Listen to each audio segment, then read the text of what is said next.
All right. So for those of us that are joining, today is Tuesday, April 19th, and we are live from the South Rim of Grand Canyon National Park. We are just over off by the worship site, just west of Bright Angel Trailhead, and right now you're looking at Ranger Thomas, and we're going to introduce him in a second. We're just going to wait for a few more people to jump in.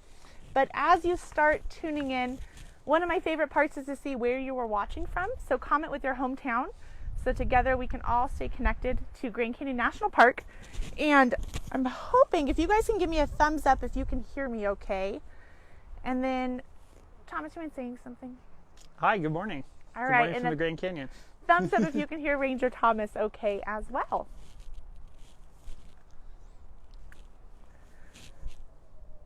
Good morning, Karen from Arlington, Virginia. Thank you for joining us this morning.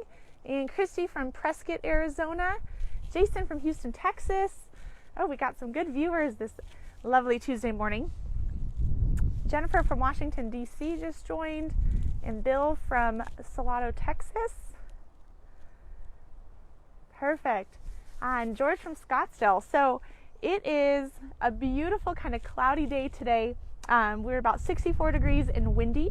So if you hear a little bit of wind background, we'll try to do our best to shield it as much as we can. And all right, Raquel from Houston, Texas, and Jim's from St. John's, and Flory from Greenbelt, and Janelle from Washington State.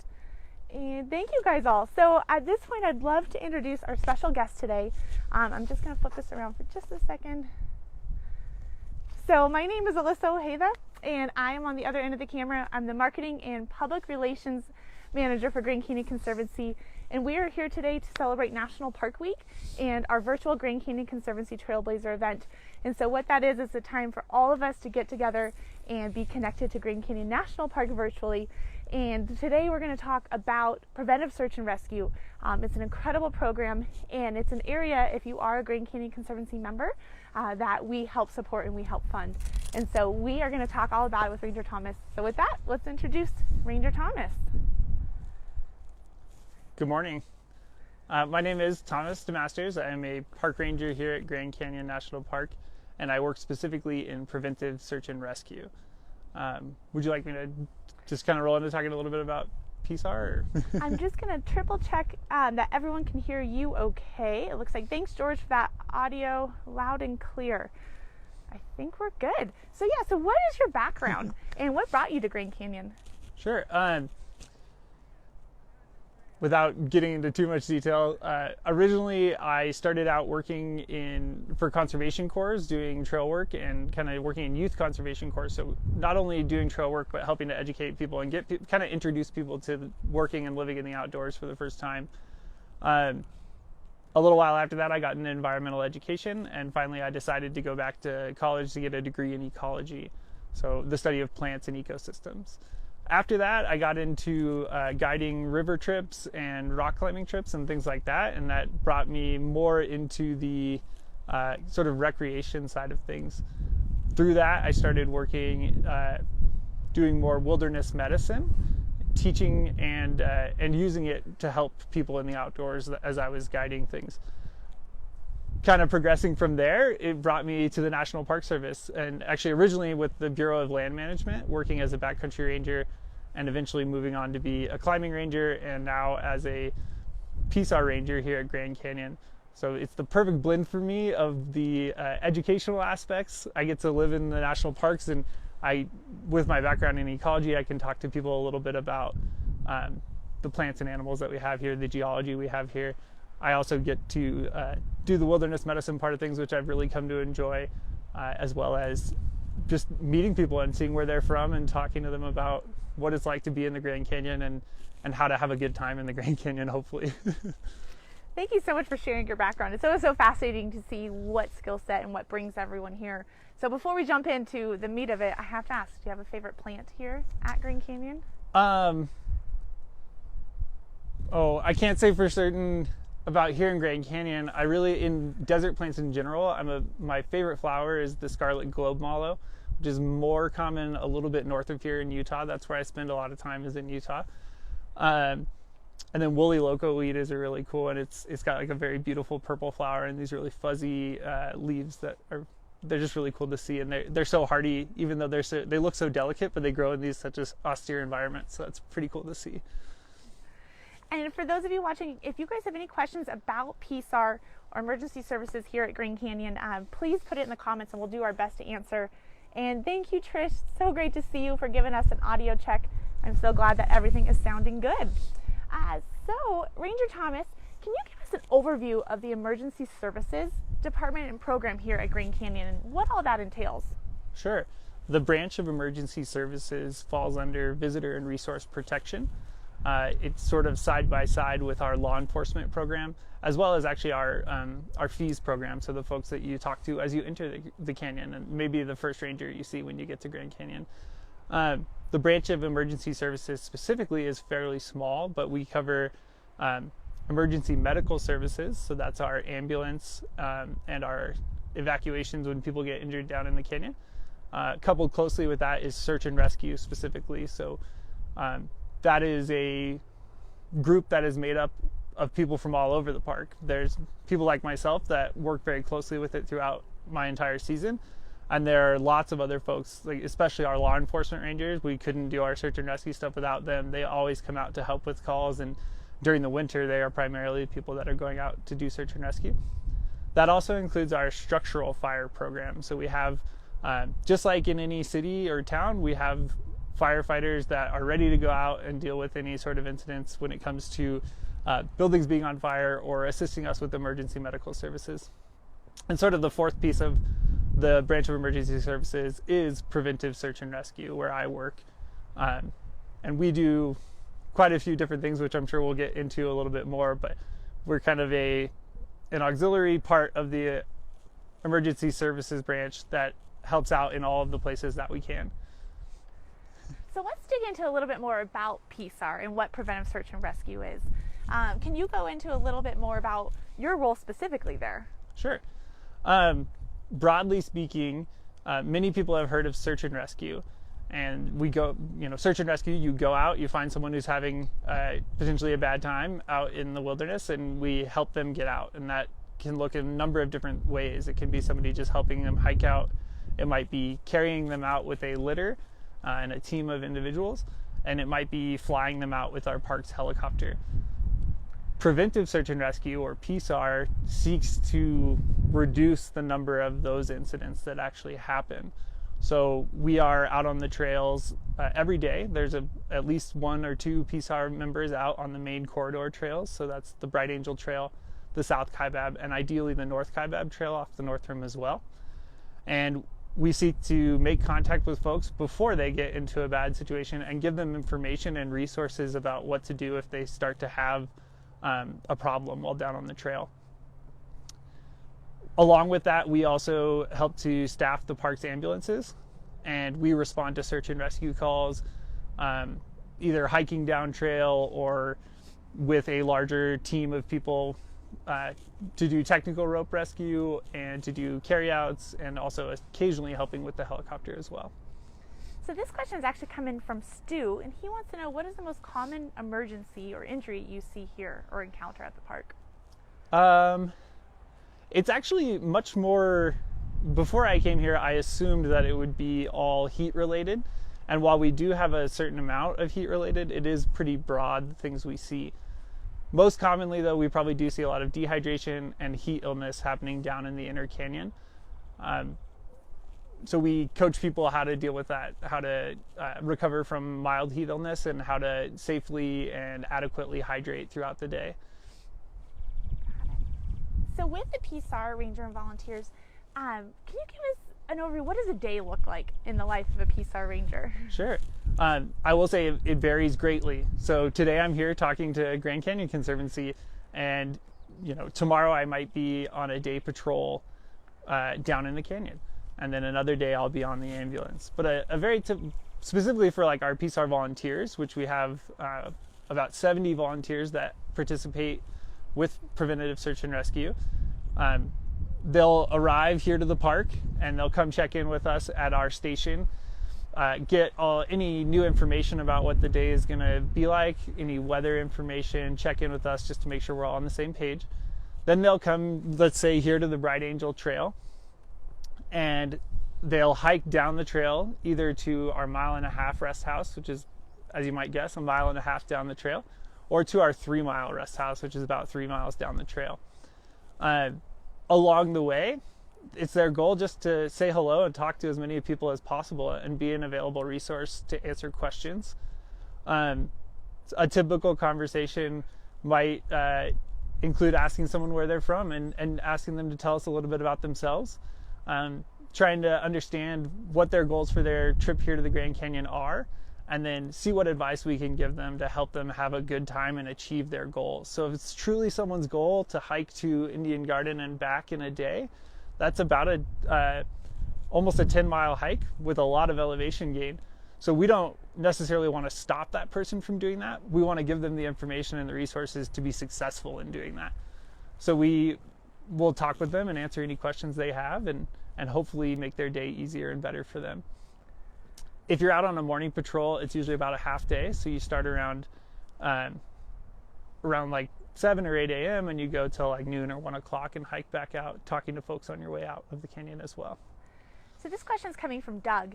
And can you describe what a PSAR interaction looks like when you guys do talk to someone? You know, what are some of the questions that you ask? Sure. As I mentioned just briefly, usually our goal is to figure out what do you want to do while you're here in the canyon and how can we help you with that. So if you really want to see the river, for example, we are going to look for places that you can see the river, and if you want to hike a long way and see the river, or if you want to see the river from the rim, like we're going to look for options and tailor them to you so that you can achieve your goals. The other part of that might be talking to you a little bit about where you're coming from and what your usual day-to-day exercise looks like, because it is quite an endeavor to hike out of the Grand Canyon, and we want to make sure people have an accurate idea of what that looks like. So it might be asking if you've ever been to the Grand Canyon before, if you've ever hiked here before, and sort of what hikes you do at home or different things like that, so that we can get a gauge and compare that to your objectives and help you kind of match those up. So today's a little bit chillier, but a lot of the work you guys do is during the summer months when it's warmer. What does that typical season look like for PSAR volunteers? Sure. A day in the Grand Canyon can vary greatly, but when it's very warm out, our PSAR volunteers show up for their regular shift, usually about 5 or 6 hours of being in the canyon, but they're prepared to be in the canyon for the entire day and sometimes even overnight. Our PSAR volunteers come very well prepared to be out on the trail for a long time, and the biggest thing there is that they come prepared to take care of themselves. Self-care, we like to say self-care is group care. You have to take care of yourself first in order to be able to take care of other people. So our folks are out talking to people about where they can find shade, where they can find water, helping them by providing them with salty snacks if they didn't bring enough of their own, and coaching them through kind of how to operate in the canyon. So I don't know if that says exactly what their day looks like, because it is so variable and it can feel so different every day to day. But a simple day might be you hike into the canyon, you talk to a couple hundred people, and you hike back out of the canyon with no incidents. A more complex day, you might talk to a couple hundred people and then also be helping one individual for multiple hours as well, and communicating back up to the rim to folks to see if we need to get more resources down into the canyon to help that individual as well. Do you guys patrol all year round, or do you guys focus just kind of on between April and October? Or? Our full season, the PSAR season, if you will, runs from March 1st through November 1st. So we try and schedule as many folks as we can within those days, and we try and have 7-day-a-week coverage. So you can imagine that's a lot of hours spent patrolling in the upper portions of the canyon.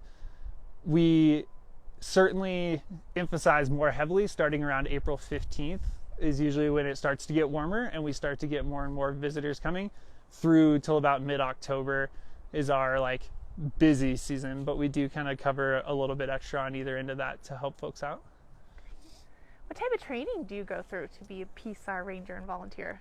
Sure. So it varies a little bit Our PSAR volunteers at minimum are trained in wilderness first aid and CPR. And then they also attend a lot of kind of on-the-job training with us. So they get specialized training to recognize heat illness and other heat-related issues that they might come across in the canyon. They get specialized training on landmarks and ways to communicate where you are at different levels of the canyon. A lot of very specific canyon training. Our PSAR rangers are at minimum, they're emergency medical technicians. Many of them have higher certifications than that or more varied certifications. We go through technical rescue training. We go through search and rescue training as far as actually looking for individuals and then aiding them in getting out of the canyon as well. And we do a number of different trainings to work in close conjunction with our helicopter team here at Grand Canyon as well. So this is, we got another question from Stu, and he wants to know, can more serious rescues involve other agencies? And do you practice or partner with other agencies on a regular basis? I wouldn't say that it happens on a regular basis. On larger incidents that happen more so on the rim, less in the canyon. In the canyon, we kind of cover our own bases, and we usually, at least during the summer, have enough staff to take care of that ourselves.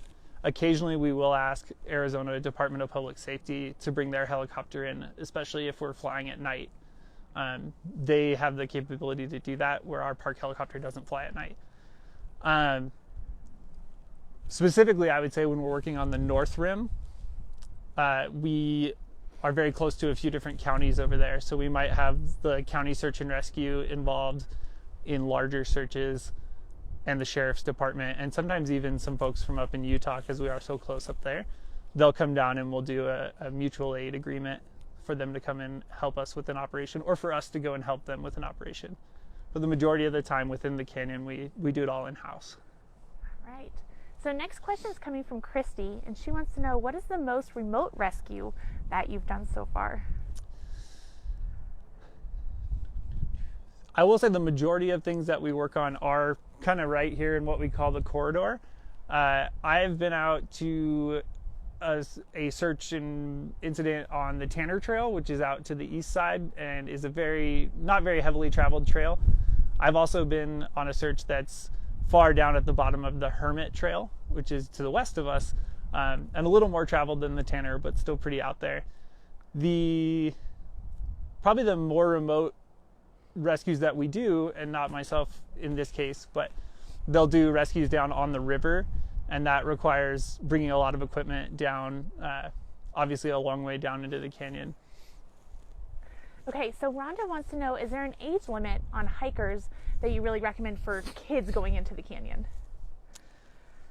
We don't have a solid number we put on that, and that's only just because everyone's experience varies so much, and you might have a very young individual that is really into hiking and can handle it.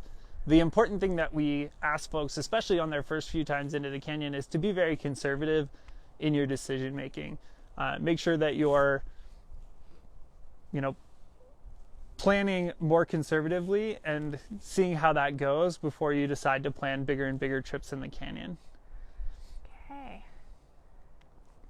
So I've heard a rumor that PSAR Ranger volunteers are equipped with Pringles as a salty snack. Can you deny or approve that? Sometimes yes. It just depends on, it actually just kind of depends on what we order at the time, but we carry Pringles. My favorite, honestly, is like just pretzels. I love having, like, when I'm down in the canyon and I'm starting to feel a little bit tired, I'll eat a bag of pretzels, and that like seems to perk me right up.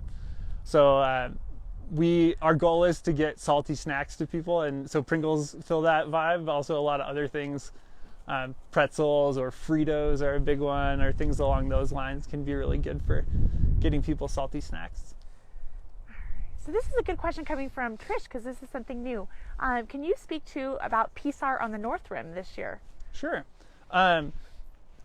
There did not used to be a permanent, or I shouldn't say permanent, but there did not used to be a consistent PSAR presence on the North Rim. If we had folks that were interested in volunteering, we'd send them over there. But more recently, we've started staffing a seasonal PSAR ranger on the North Rim. And this year we're really lucky. We actually have 2 seasonal PSAR rangers on the North Rim, and they will conduct patrols on the North Kaibab. They'll also help staff the ambulance on the North Rim and conduct search and rescue over there. And through them, we're able to send a lot more volunteers to the North Rim, where they can stay on the North Rim and then patrol the North Kaibab in the mornings and the afternoons. But all right, so next question is coming from Anita, and congratulations, she's going to be doing a rim to rim in October. Oh, very cool. What tips would you have for her? What would you advise for a first-time rim to rim hiker, but has maybe done other outside hikes? For first-time rim to rim hikers, I would always recommend that you start very, very early, earlier than you expect to. So always, for example, the last time I hiked rim to rim in a day, I started around 2 a.m. And the whole point of doing that was to make sure that I was had plenty of time to move when the temperature was still cooler. The other thing I would say is don't be so concerned about time. Make sure that you're giving yourself adequate time to rest. So during the hottest parts of the day, generally we talk about if you're down in the bottom of the canyon from like 10 a.m. to 2 p.m. or around there, you should rest, find some shade, find somewhere to relax, and get out of the sun and let your body rest. We even recommend to people that they just take a nap down in the bottom of the canyon, which might seem a little silly if you're hiking by, but it's a really great way to give your body a break. And the other thing I would say for her is to make sure that you're snacking very frequently. If I'm on a very long hike, I'll kind of set a timer, and at minimum every 2 hours I'll have a little bit of something to eat, just to make sure that I'm keeping myself well fed, and both with salt and with calories for the demands that my body has. A lot of times here we tell people to hike smart. Can you give a quick overview for maybe someone who's never heard that before and what that means, or kind of what the essence of that is? Sure. Hike smart can be kind of boiled down to a little bit of what I was saying earlier, which is conservative planning. Make sure you're not trying to bite off more than you can chew for your first visit to the Grand Canyon. It is a very unique environment and a unique terrain set, so we ask people to be conservative initially. The other part of Hike Smart is make sure you have the resources you need. Know where your water sources are. Make sure you're carrying enough food, and more food than you would think that you would need, because it's never a bad idea to have some extra food just in case. There's a big focus in the current modern world of going as light as possible while hiking, and while there's a good balance, there is some benefit to carrying a lighter pack. It's also important to make sure you're adequately prepared, so not skimping out on things like carrying enough water, carrying an extra layer in case you end up spending the night in the canyon, carrying a headlamp because in case you get stuck out in the dark, things like that, or referencing the 10 essentials list, which you can find online. I can't always recite them all off the top of my head, but that's a good place to start as to what you should be carrying. All right, so there's a question from Sarah. This is just a fun one. What's your favorite viewpoint or spot at Grand Canyon? I do really like the Hermit's Rest viewpoint, and if I'm there on a hot day and it's like still open, I'll go out there and I'll get some ice cream at the snack bar out there, and then I'll walk down to the canyon edge and sit and eat my ice cream and enjoy the view. So that's a big one for me. It's got a soft spot for me because the ice cream really perks it up for me. Who doesn't love ice cream? Yeah. Especially on a hot day. Which does take me into, so you've hit on this already, but I just feel like we cannot, push this enough. But for summer hiking at Grand Canyon, really hitting that in the early mornings, taking salty snacks. Any other recommendations as we start to get into those warmer month hiking here? Sure. Always start early. The earlier the better. You're giving yourself more time to deal with any complications that might come up. The other part of that is, like, if you really want to enjoy yourself, hiking out of the canyon when it's 95 or 100 degrees is going to be less enjoyable than hiking out of the canyon earlier in the day when it might be 80 or 85 degrees. I did touch on this earlier, but we don't recommend hiking between 10 a.m. and about 2 p.m. That's the hottest part of the day where there's the least amount of shade on the trail. So we recommend that folks rest. If you are down in the canyon, rest at one of our rest houses or at Indian Garden, and then be ready to hike back out once it starts to get more shady and cool off a little bit. Okay. I do just want to give a shout out to some of our newer viewers. So Patricia from Puerto Rico. Oh, very cool. Thank you for watching with us today. And we have Rita from Maryland, And I feel like I saw Tom from San Antonio, Texas, and Tuesday from Kansas City, Missouri, Bernadette from Michigan. We are all across the states and beyond. So thank you all for tuning in. This next question is going to come from Mark, and he wanted to know a little bit more about when you guys do an evac uphill, how many people does it take? And can you kind of paint that picture for folks? Sure. As you may guess, it can be extremely strenuous to carry somebody out of the canyon.